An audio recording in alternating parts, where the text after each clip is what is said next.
Doctor जय उपाध्याय, ये जो मास्टर स्ट्रोक चलने की आखिरी में कोशिश कांग्रेस कर रही है, तो दूसरे चरण में कितना फायदा इसका कांग्रेस को होने वाला है, कैसे देख रहे हैं आप? विपनेश जी, दो तीन बातें हैं, जल्दी से मैं क्लियर करना चाहूंगा। पहली बात है कि मास्टर के स्ट्रोक की बात नहीं है, गुजरात के लोग समझ रहे हैं और सच्चाई को जानते हैं।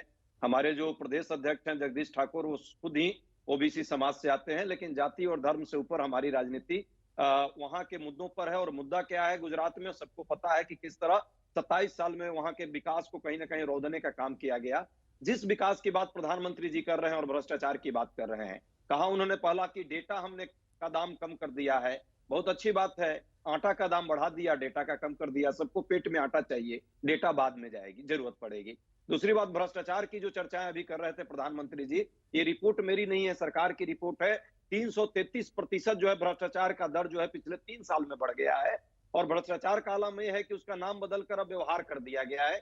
हर एक गुजराती भाई को कम से कम 2 बार अपने जीवन में भ्रष्टाचार के लिए इस पिछले 15 साल में कोई ना कोई ऐसा व्यवहार करना पड़ा है। ये सच्चाई है और ग्राउंड में लोग जान रहे हैं। तीसरी बात, अभी जो हमारे साथी कह रहे हैं, गुजरात की जनता को ये सच्चाई पता चल गई है। और जो आपके 2 संवाददाता, दोनों लोगों ने बड़े अच्छे विश्लेषण किए हैं। हम तो पहले से कह रहे थे विपनेश जी, मैं 1.5 महीने वहां एक एक एरिया में, मोरबी से लेकर अमरेली तक, सुरेंद्रनगर से सोमनाथ तक और जूनागढ़ से जामनगर तक मैं स्वयं रहा हूं और घुमा हूं। वहां 2 लोगों में ही फाइट है, डायरेक्ट फाइट है। लेकिन मीडिया के लोगों को क्या पता क्या हो गया था।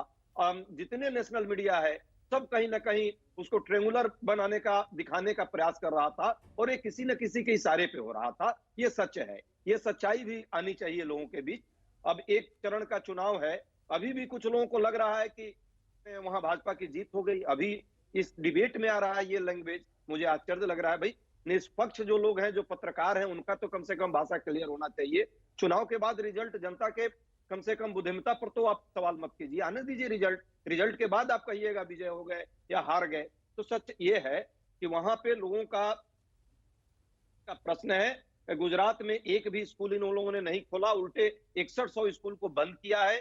एक भी नया हॉस्पिटल अच्छा नहीं खोला है, उल्टे हॉस्पिटल की हालत दयनीय है। ये लोग देख रहे हैं और लोग उस पर अब इस बार वोट कर रहे हैं। इस बार वो मैंने लोगों को अब समझ में आ गई है। जानते हैं विपने जी, अभी जो चुनाव हुआ है, परसेंटेज जो वोट का डाउन हो रहा है, ये दर्शा रहा है कि भाजपा के वोटरों का अब जो है मोह भंग हो गया।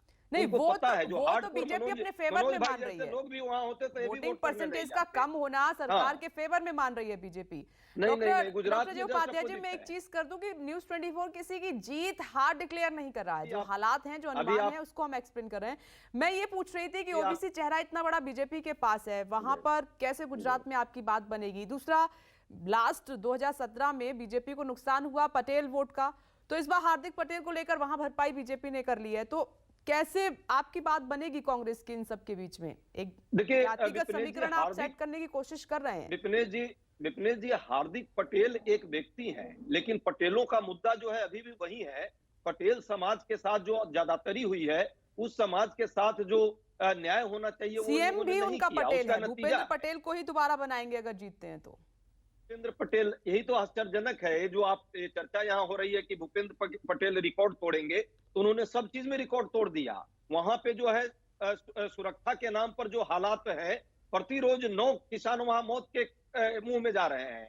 जो वहां का महिलाओं की सुरक्षा का हाल है अहमदाबाद जैसे शहर में, इन्हीं की सरकार है, इसी भूपेंद्र पटेल जी की।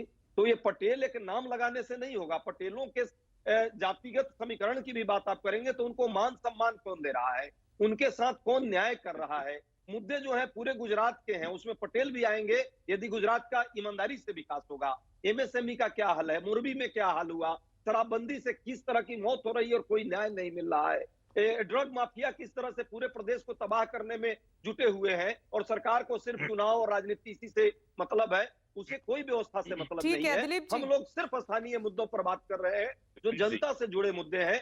गुजरात के लोगों का विकास कब होगा? जब गुजरात ईमानदारी से आगे बढ़ेगा। और प्रधानमंत्री जी ने 3-3 मुख्यमंत्री क्यों बदले?